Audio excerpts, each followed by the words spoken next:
The median net worth of an American in their 50s, the decade when wealth is supposed to peak, is $222,000. Not 2 million, not 1 million, 222,000. Meanwhile, the average net worth of the exact same age group sits at $1.5 million. Half of all households in that bracket have less than $222,000 in total net worth. The other number, the one you hear quoted in headlines about how average Americans are now millionaires, is mathematically dragged upward by a small cluster of people who accumulated so much that they've distorted the entire distribution. That's not a wealth gap. That's two separate countries sharing a zip code. And here's the layer you didn't expect. The people who escaped into the wealthier country almost never did it the way you've been told. Not by earning more, not by finding the right stock, not by working harder. They did it by stopping something and starting something else. I'm going to show you what that looks like in specific numbers, including a behavioral pattern that quietly kills the net worth of some of the highest paid professionals in America, and 4 structural failures that separate the people who build wealth from the people who just earn a lot of it. Let's go. There is a character I want you to keep in mind throughout this entire video. His name is Marcus. Marcus is 52 years old, a radiologist in a mid-sized city, and he earns $380,000 a year. By every conventional measure, Marcus should be rich. He is in the top fraction of a percent of American earners. But Marcus is not a liquid millionaire. He has a home worth roughly $900,000 with a jumbo mortgage to match most of it. 2 kids in private school at $45,000 each per year, a BMW lease, a second car for his wife, vacations that run about $20,000, and an actual investable net worth money that exists outside the walls of his house of somewhere around $400,000. Marcus is 52, and Marcus is, as we'll say in a moment, the machine, not the owner of one, the machine itself. I'll come back to Marcus at the end. What he needs to hear is urgent. The central idea of this whole video, stripped of every buzzword, is this. There are 2 ways to get money. You can be the machine you produce, you earn, you trade time for income, and when you stop, the income stops. Or you can own a machine, a system that generates money whether you show up or not. The entire literature on wealth accumulation, from the behavioral economists to the hedge fund managers to Dave Ramsey's 10,000 millionaires, comes down to one sentence. Stop being the machine. Build one. The problem is that most people spend their careers optimizing their performance as the machine getting faster, more skilled, more indispensable, and then reach their late 50s confused about why the reward didn't compound into freedom. It didn't compound because a machine you rent yourself out as doesn't compound. It stops when you stop, and you can only run for so long.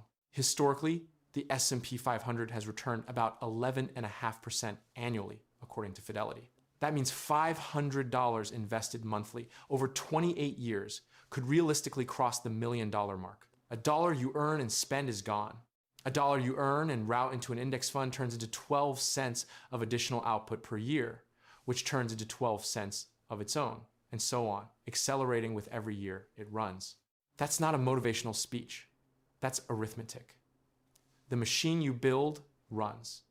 The machine you are stops. In a few minutes, I'm going to show you exactly how much the fee structure of the American financial advisory industry has been quietly confiscating from your compounding machine. The number is disturbing enough that I want you to have context before I say it. But first, here's why the savings rate problem in this country is even more broken than most people admit. The United States personal savings rate as of May 2026 is 3%. 3. Financial planning guidance generally recommends saving between 10 and 20% of take-home income. A 20% savings rate is often cited as the standard for families actively building toward financial independence. The gap between 3% and 15% isn't a minor calibration difference. It's the gap between building a machine and renting yourself out for another 30 years, while occasionally checking your bank balance and feeling vaguely anxious. And this is where behavioral economics gets interesting, because the question isn't why people don't save. The question is why they automatically spend more every single time they earn more. There's a phenomenon called hedonic adaptation. Spending more as you earn more is often a psychological reflex, not a financial decision. Behavioral economists link this to hedonic adaptation, the human tendency to quickly get used to new comforts, prompting the need for constant upgrades to feel the same satisfaction. The first time you fly business class, it's extraordinary. The fifth time, you're annoyed the headphones are cheap. The same mechanism runs on your paycheck. A raise doesn't make your current life feel richer. It makes your current life feel poor. Every comfort you acquire becomes the new floor, not the ceiling. And this is what I call the machine killer. Not a dramatic financial crisis, not a bad investment. A quiet biological reflex that routes all your additional output straight back into consumption before it can compound into anything. There was a surgeon, I won't use his name, who watched his household income rise from $120,000 to $600,000 between 1995 and 2015. 20 years, 5 times the income. He got smarter, better, busier, but his net worth at 55 was less than $900,000. Every raise had been absorbed immediately. Bigger house, private club, the right neighborhood. His kids went to the right schools. His vacations were scheduled and spectacular. He was not making bad decisions by the standards of his peer group. He was making normal ones. He was treating each income increase as permission to live slightly bigger. His financial advisor never once mentioned that the mortgage on house number 3 made the 401k contributions feel heroic without actually being enough. He was being the machine harder than he'd ever been, and the machine, at 55, was tired. Here's the reversal. You probably think this is a discipline problem. It's not. That's the wrong frame entirely. Discipline is a finite resource. You run out of it. According to the Dave Ramsey National Study of Millionaires, the majority, 79%, had not received an inheritance. 8 out of 10 had invested in a 401k plan. Not occasionally, consistently. The word that matters is consistently, not heroically, not with perfect market timing, automatically. Before the money could be reprogrammed by hedonic adaptation. You think the savings problem is about willpower. The actual problem is that the decision still exists. The people who accumulated wealth removed the decision. They built a system that moved money into the machine before they ever saw it in their checking account. That's not discipline. That's engineering. By the way, hit subscribe if you like the content. Otherwise, YouTube's algorithm may never show you my videos again. Stay with me, because this next part changes the math in a way most people have genuinely never seen written out. An investor paying 1% annual fees instead of 0.1% surrenders roughly 22.4% of potential ending wealth over 30 years. At 1.5%, the loss climbs to 32.7%. Let me translate that. You spend 30 years building a machine. Every year, someone extracts a small, seemingly modest percentage of its output. At the end of 30 years, you hand over nearly a quarter of everything the machine ever produced, not in fees paid, but in compounding that never happened because the money was taken before it could grow. The gap between 0.1% and 1% at year 10 is roughly $15,800. By year 20, it has grown to approximately $59,100. By year 30, it reaches $165,800. The cost of the higher fee nearly triples between year 20 and year 30 because the compounding engine has a larger base to erode in the later years. The machine is more valuable when it's bigger, which means the extraction is more expensive precisely when you can least afford it. Now add the layer that most people inside the industry would rather not discuss. The Investment Company Institute found that index equity mutual funds carry an average expense ratio of 0.05%, while active equity mutual funds sit at 0.64%. That makes actively managed equity funds over 10 times more expensive on average, which is significant over a lifetime of investing. 10 times more expensive. And for that premium, market indexes outperformed over 80% of active funds over the past 15 years. In every single category of domestic funds that SPIVA tracks, from small cap to large cap to real estate. In some categories, Over 90% of actively managed funds were outperformed by their respective benchmarks. After 15 years, there were no categories in which the majority of active managers outperformed across domestic equities, international equities, and fixed income. None, not a single category. You're paying 10 times more for a lower probability of beating the free alternative. That is the math. The machine you're building has a leak in it, and the leak is labeled industry standard. I'm not saying every financial advisor is failing you. Many of them provide genuine value in tax planning, behavioral coaching, estate coordination. The fee may be worth it in specific circumstances. But the default assumption that active management justifies its cost is not supported by 2 decades of evidence from S&P Dow Jones indices. After tax, the median active fund trailed the S&P 500 over every time horizon by up to 4.4% annually. The machine you own should be as cheap to run as possible. Every dollar that leaves the machine in fees is a dollar that stops compounding not for 1 year, but for every remaining year the machine runs. Guy hands his advisor $500,000. Advisor charges 1%. Guy thinks that's $5,000 a year. Reasonable. 20 years later, the gap between what his portfolio produced and what it would have produced in a low-cost index fund is over $330,000. The advisor sends a quarterly statement. Guy calls it a relationship. The advisor calls it assets under management. The compounding engine calls it $165,000 it never got to touch. Knowing these numbers and building a real system around them are 2 very different things. I spent years collecting data like this: fee drag, tax inefficiency, sequence of returns risk, withdrawal rate, failure modes, and it didn't change my financial trajectory until I built a framework. That's what led me to write the exit code, an analysis of 50 years of retirement data built into a mathematical framework that turns all of this from interesting information into a specific, workable date. 2 things inside it connect directly to what I've been describing. The first is what I call the 4% trap, the famous withdrawal rule derived from data ending in 1994, never designed for today's rate environment and never built to survive a bad sequence of returns in the first 5 years of retirement.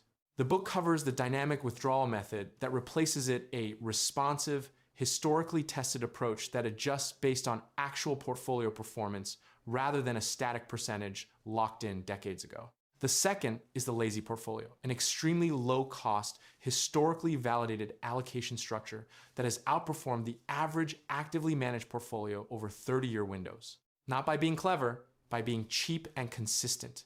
The exit code is available through the link in the description for less than dinner for 2.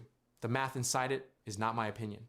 It is 50 years of data that most advisors either don't prioritize or don't discuss. Every year, you delay applying a real framework compounds the cost against you. Now, the identity reversal. Because everything I've said so far still frames this as a money management problem. Optimize the rate, cut the fees, be consistent. And most people hear that and think, if I just made more money, all of this would be easier to solve. Here is the data that makes that assumption collapse. Dave Ramsey's team surveyed 10,167 millionaires. The top 5 careers that produced them: engineer, accountant or CPA, teacher, management and business, and sales and attorney. Doctors came in 6th. Teachers outranked doctors. That's the number worth pausing on. Teachers earning an average annual income of $72,030, according to the National Education Association, are more frequently represented in the millionaire population than physicians.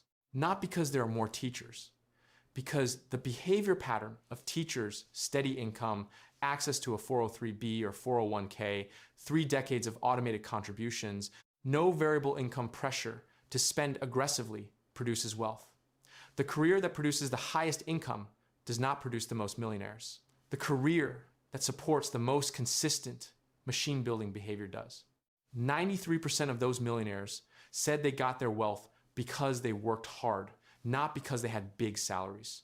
Only 31% averaged $100,000 a year over the course of their career, and 1/3 never made 6 figures in any single working year of their career. 1/3. Never 6 figures. Not once.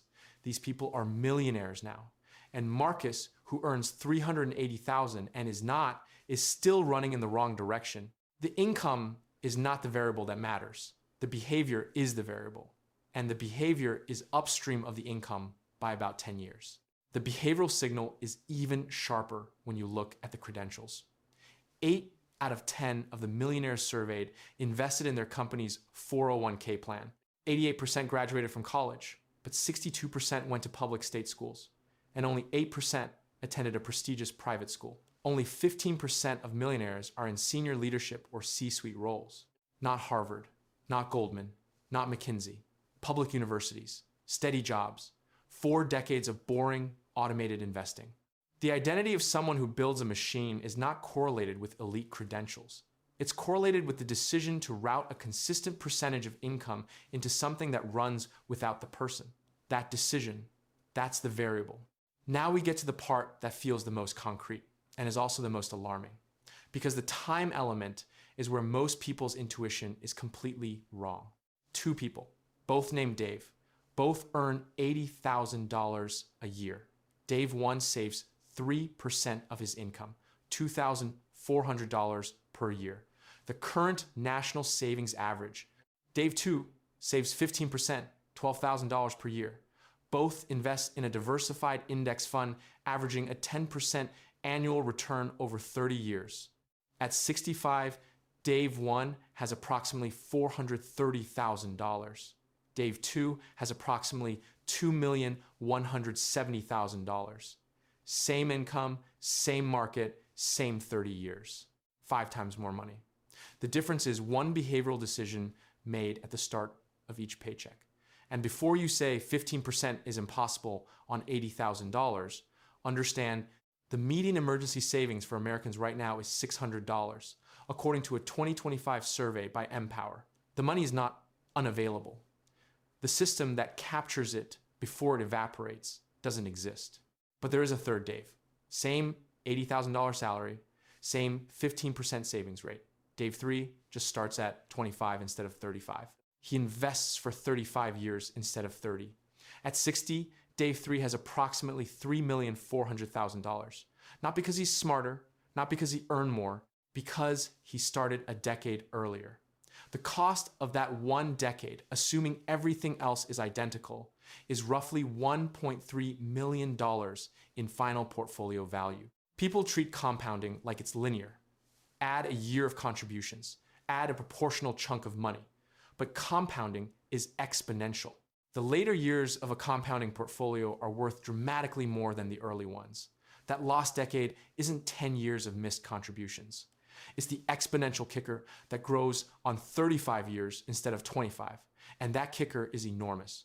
The typical path to millionaire status requires 32 years for self-made individuals, underscoring the importance of starting early and maintaining consistent financial discipline. 32 years.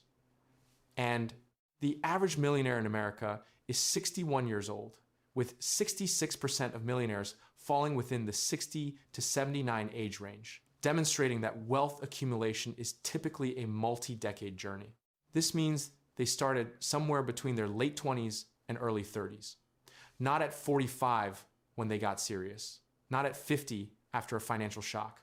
At 28 or 30, when they made the decision that the machine they were building was more important than the lifestyle upgrade they could afford that month. And here is the detail that quietly destroys the meritocracy narrative around wealth. 8 out of 10 millionaires came from families at or below middle income level. Only 2% came from an upper income family. The machine isn't inherited, 2% inherited. 98% build it. On ordinary salaries, with ordinary access, over ordinary decades. The difference is not luck, not lineage, and not a Wall Street connection. It's the decision made early enough, maintained consistently enough to route a meaningful share of income into a machine that runs without you. 47-year-old decides it's finally time to get serious about investing.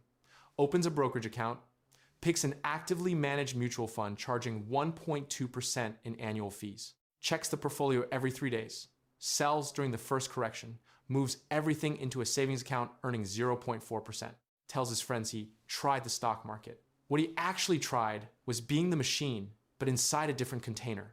The market didn't fail him. The system never started. Back to Marcus. Marcus is 52. He has, give or take, 13 years before he'll want to stop operating. He cannot rebuild 32 years of compounding in 13. That math doesn't close. But here is what Marcus can do, and it's more specific than save more. Marcus earns $380,000 a year. 15% of that is $57,000 annually. If Marcus routes $57,000 a year into a tax-advantaged account and a low-cost index allocation for 13 years at a 10% return, he accumulates approximately $1.3 million in investable assets. Not enough to sustain an $18,000 a month lifestyle indefinitely, but enough to begin the transition from being the machine to owning one if Marcus simultaneously addresses the lifestyle that's consuming the rest of his income. The mortgage, the leases, the school fees that end in 4 years. Every dollar of that monthly overhead that Marcus eliminates is a dollar his machine doesn't have to produce forever. The math for Marcus isn't hopeless. It's harder and later than it could have been at 32. But every month Marcus chooses the lease renewal over the index fund contribution is a month of compounding he will never recover. The machine doesn't wait for you to feel ready. 3 practical takeaways specific to this topic, not generic. The first, the savings rate is the only lever that matters in the next 2 years. Not the fund selection, not the market timing, not whether you open a Roth or traditional account. The rate. For roughly half of Americans with no meaningful equity exposure through a retirement account, the compounding feedback loop simply does not exist. The national average savings rate is 3%. Moving from 3% to 15% on the same income produces approximately 5 times more wealth at retirement. Not a little more, 5 times. Automate it. Move the contribution before the paycheck hits your checking account. Remove the decision entirely. The machine has to run on a schedule, not on motivation. The second, every 1% in annual fees costs you approximately 22% of your total ending portfolio over 30 years. That number is not from a personal finance blog. It comes from research published by the Institute of Business and Finance on the compounding impact of expense ratios. The average expense ratio for index equity mutual funds is 0.05%. Active equity mutual funds average 0.64%. Use the cheat machine. The evidence base for low-cost index investing, 2 decades of SPIVA data, every major academic study of fund performance is the closest thing to scientific consensus in personal finance. The machine you build should be as cheap to operate as possible, because every dollar that leaves in fees is a dollar that stops compounding, not for 1 year, but for every year remaining. The third, the job title showed up in the Millionaire data because engineering tends to attract people who plan, optimize, and tolerate delayed gratification. Those traits are what the survey captured. The identity shift is not optional. You cannot build a machine if you don't know that's what you're trying to do. Most people are thinking about the job, the raise, the next purchase, the peer group upgrade. The people who end up in the wealthier country, the teachers and accountants and engineers in Ramsey's data, made a specific mental decision at some point that they were not going to be the machine forever, that their financial life was a systems problem, not a discipline problem. Then they built the system. Automated contributions, low-cost funds, time. That's the complete blueprint. It's not complicated. But every piece of consumer culture is engineered to redirect your output back into consumption before it can compound. The identity has to come first. The system follows from that. Lazy investing built more fortune than crypto memes. And the data makes it embarrassingly clear. The millionaires in this country are 61 years old on average. They're former teachers and accountants. They went to state schools. They never made 6 figures in most of their working years. They didn't inherit it and they didn't trade it. They built a machine in their 20s that ran quietly for 3 decades while they were busy doing something else. Everyone who was too busy optimizing their performance as the machine never noticed the machine was running without them until it stopped. Word count estimate, approximately 5,050